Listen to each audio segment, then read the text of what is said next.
Hey, what is up, people? It is your boy Johnny. Today we have a special video where we're going to be doing a Steam Deck unboxing.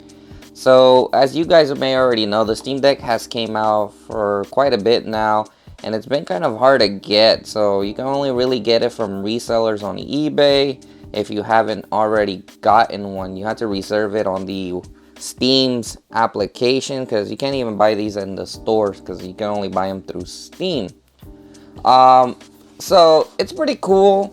As I have to mention that I reserved mine in June, and now I believe it's September, like midway through September already, and they finally sent it out. The shipping was pretty fast once the shipping starts. Once they give you the shipping tracking code, depending on the area where you live, it should ship in the next day.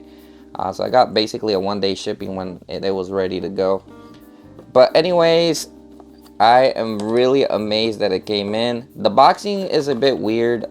Basically, it's the same boxing that that it gets delivered in. So yeah, I got the 64 gigabyte version. I wasn't gonna spend a lot of money on the 512 gig, even though some people say it's better because it has a matte screen, which helps with the lighting on the outside. But in reality, that doesn't really matter in my opinion. I think the regular screen is still going to be good. Unless there was an OLED, then there would be a big difference in my opinion.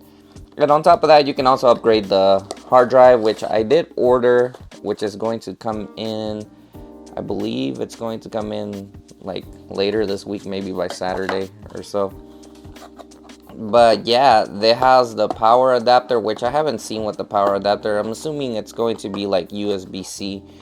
And yeah, I finally caved in, to be honest. I really had seen the Steam Deck for months. And I don't know, it just didn't seem like something I would want to purchase for some reason. But then I saw people doing emulations and stuff on it, and man, that looks sick. Alright, so it just brings your manual and a USB-C charger, which looks really high quality. I mean, Steam usually does give you high quality stuff. The charger seems really good. I don't know how many watts this charger is. I don't think you can really see in the camera. I can barely even read it with my glasses. Alright, so it's like 20 watts, I believe. So it should be able to charge your Steam Deck pretty quick.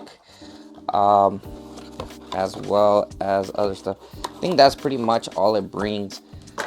So this is a little bit different. The boxes usually, these consoles usually bring boxes, but I guess it's more like a shipping box than anything, probably to save cost.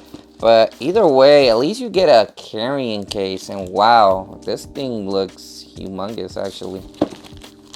I know it's just a case, but it looks pretty big. So I don't know how big this is going to be. Maybe it's the size of the Switch OLED or not. But man, it's a humongous device. I do plan on installing like Windows 10 and a bunch of other stuff as well. So yeah, I'm going to go ahead and, well, just slide it out then. Just slide it out. You don't really have to like do anything more to it. But let's go ahead and look at this. So I think if you order the more expensive version, you get like a more different type of carrying case from what I've seen other people have. But you could always buy a different carrying case. What is this? Okay, so it brings some kind of security tag. Am I gonna be able to open this? It brings this little thing right here. I've seen people actually selling this on eBay. I was like, what the heck? Bruh, am I gonna need something else? How do I take this out? Probably gonna have to pause the video to actually take this out. What is this thing? I think it would be easy to take off, but it's not. I'm gonna look at it. Probably gonna have to get a scissors. So I did end up cutting it with the scissors. I really did not need it anymore. I don't know if people were protecting these as collectors, but I mean, I really couldn't do anything about it. I had to cut it because I was struggling with it.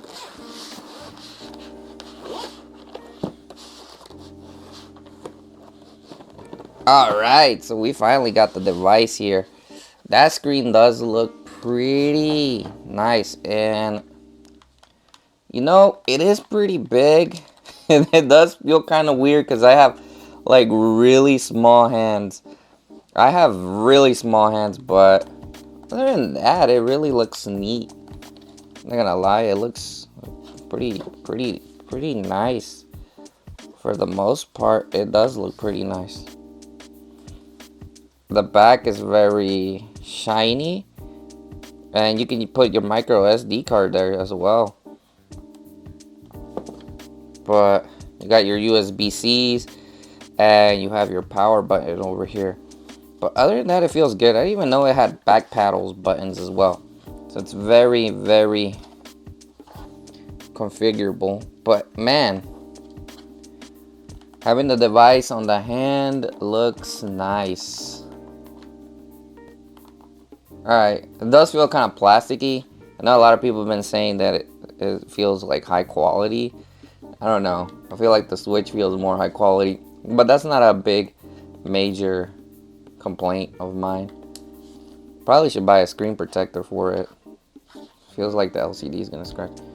Yeah, it came in dead on battery, so I'm gonna have to charge this thing up, and I'm probably going to test out a couple of games. So we're gonna continue the video. So I have a 64 gig. It's really not gonna hold up a lot of games. I'm probably gonna be upgrading to the 512 gigs. I mean, I already ordered the hard drive, the SSD, on eBay. They have some really cheap ones. I ordered a Kingston for like, I think it was like around $50, and it's like 512 gigs, which should help a lot. But anyways, we're gonna go ahead and charge it and then test out the rest of the Steam Deck. I decided to do a size comparison between the Nintendo Switch OLED and the Steam Deck, and I have to say the Steam Deck is a humongous device. It still feels comfortable in the hand, but I have to say the Nintendo Switch is still the winner in terms of size. And I used to think the Nintendo Switch OLED was way too big as well to carry on a portable device, but it definitely feels more comfortable and smaller. You're really not gonna be fitting the Nintendo Switch in your pocket, to be honest, but just to see the size comparison, it's a big major difference. Now, it is understandable because the Steam Deck is a more powerful device, and it's more of a PC as well on the go. But you can definitely see the big difference once you get it. Even by thickness and everything, you're just going to see a big difference. Like the Nintendo Switch literally fits on top of the Steam Deck in terms of screen size. And I believe the Nintendo Switch is still a good device as well to use, but it is understandable. But the good thing is that the build quality on the Steam Deck is really comfortable. It really doesn't feel that bad, even though the sizes are like extremely different. Now, Nintendo Switch Lite now even feels way smaller than both of these devices. So, I don't know. The Nintendo Switch is still killing it in terms of portability. However, the Steam Deck is not a major disappointment in terms of size. Hopefully in the future they do revise it though and make it a little bit smaller. But I definitely would like to see it smaller. But still, it's king in these type of devices. So I started playing Resident Evil 3 Remake on the Steam Deck, and it's literally running pretty much all the settings that it can at 1280 by 800 resolution with pretty much everything on high. I know there's some stuff that is still low on the settings, but overall it's running pretty well in terms of the graphic quality. There's some stuff that are on medium and some on high, but overall it runs pretty smooth, and it's running at 60 FPS frames per second. That's what really impresses me about this device.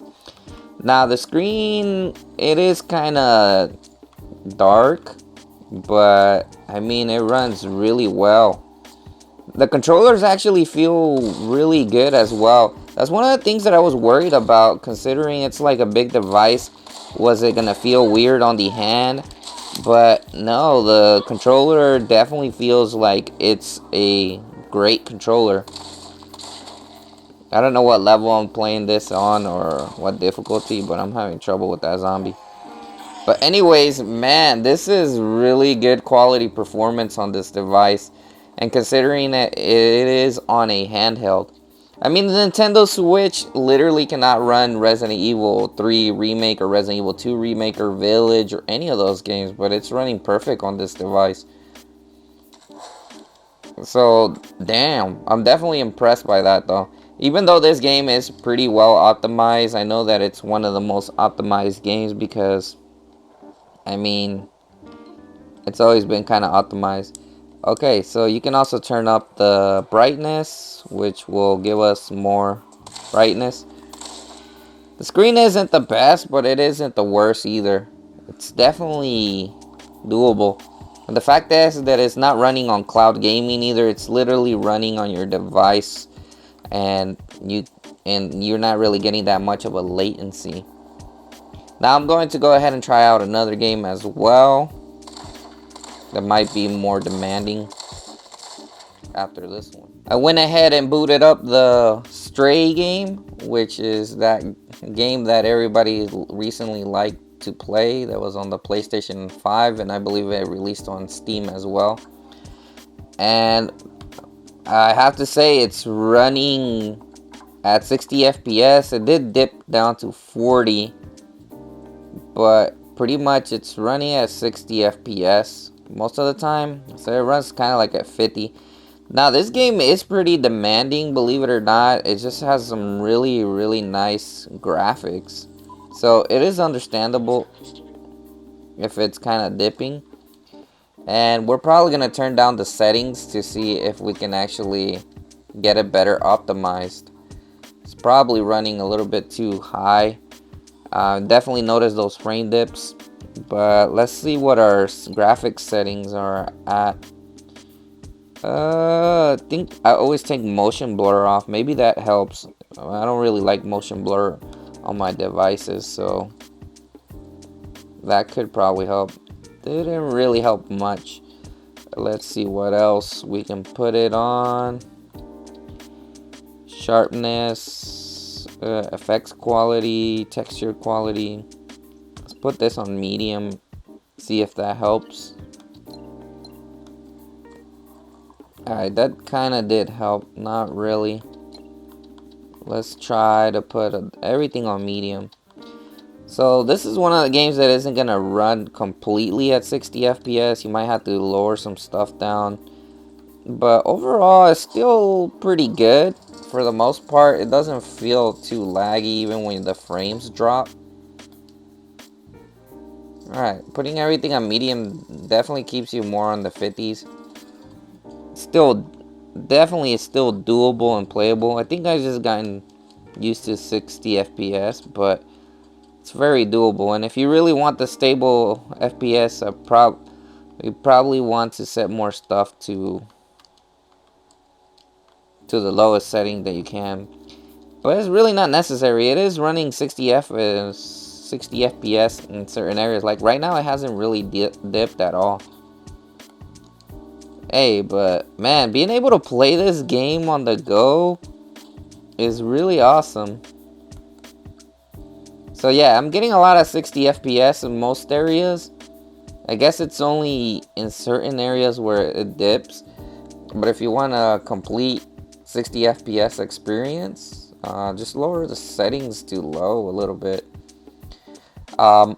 Also, I did not know, but I think you can also switch your performance stuff. But it definitely lowers everything down a bit. I think I would probably leave the refresh rate at 60.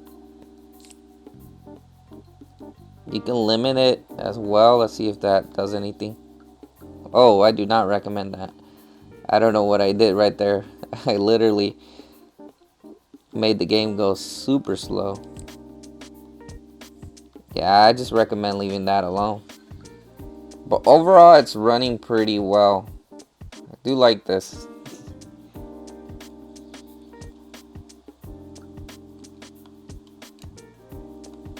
Now this is not the heaviest action game, so yeah. So I do really like that overall. So I'm going to give some of my final thoughts on what I think about the Steam Deck overall. I still haven't really got to play a lot of video games on it or install all my video games on it, simply because I'm still waiting on the hard drive to arrive in the mail because I want to upgrade my hard drive. So I'll definitely be able to explore more stuff with this Steam Deck. I'll probably install Windows 11, and I'll probably also install emulators in the near future for a future video. But overall, I have to say I am pretty impressed with the device. It is running these games that I was able to install on the 64 gig that it has internal. It's not even the best SSD.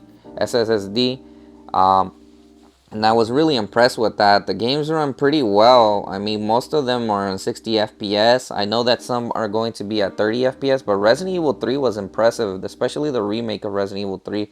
It was running at 60 FPS and pretty much all the high settings without any issues on it.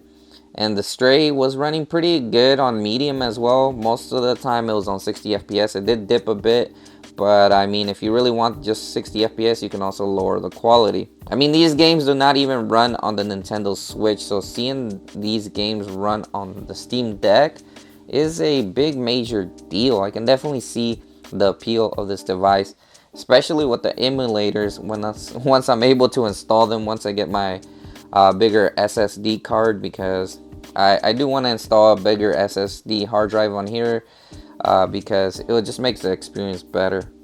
But I am very impressed with it. Also, another thing I wanted to note, that one of my first impressions of it is definitely the Wi-Fi.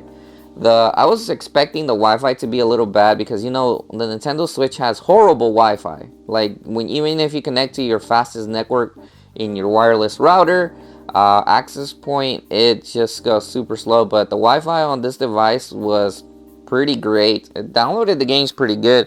And despite that, I don't even have a SSD. I don't remember what they said, what kind of memory was already included with this, but it's not the SSD speed. So when I install the SSD, I'm pretty sure the speeds are even going to go downloading the games even faster.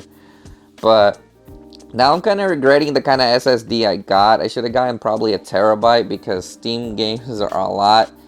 Well, usually it's really not a lot of download files, but you get what I mean.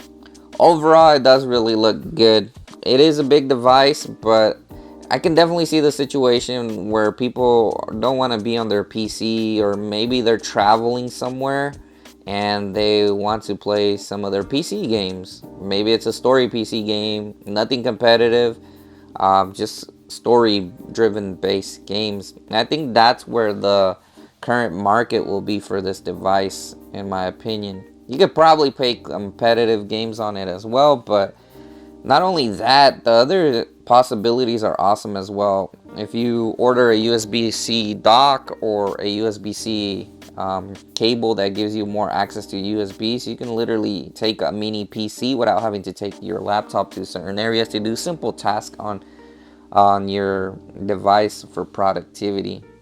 Those are some of the things that I really like about this device. So I think I am going to enjoy this device a little bit more as I continue using it. I haven't completely explored it completely, and I'm going to be limited until the hard drive comes in. Maybe I do a video when I'm upgrading the hard drive. Hopefully I don't break it. I've seen some videos on YouTube, and it does seem kind of difficult, but not the worst thing to do. Except for the thermal tape, I believe, that was on one location that you have to be careful with. But other than that, it does seem like a pretty solid device. Very impressed by this device, and I really don't have any regrets in purchasing it. And if they make future devices of this, I'm definitely going to buy even the second model that comes out in the future. But playing the Stray and Resident Evil 3 really did impress me. However, I won't be able to install more games onto the device at the moment due to the hard drive size. But anyways, make sure to hit a like button on this video and leave a comment in the comment section. What do you recommend that I should do on my Steam Deck if you already have one? I just can't wait to customize this device to my complete needs. Anyways, guys, thanks for watching. Have a nice day.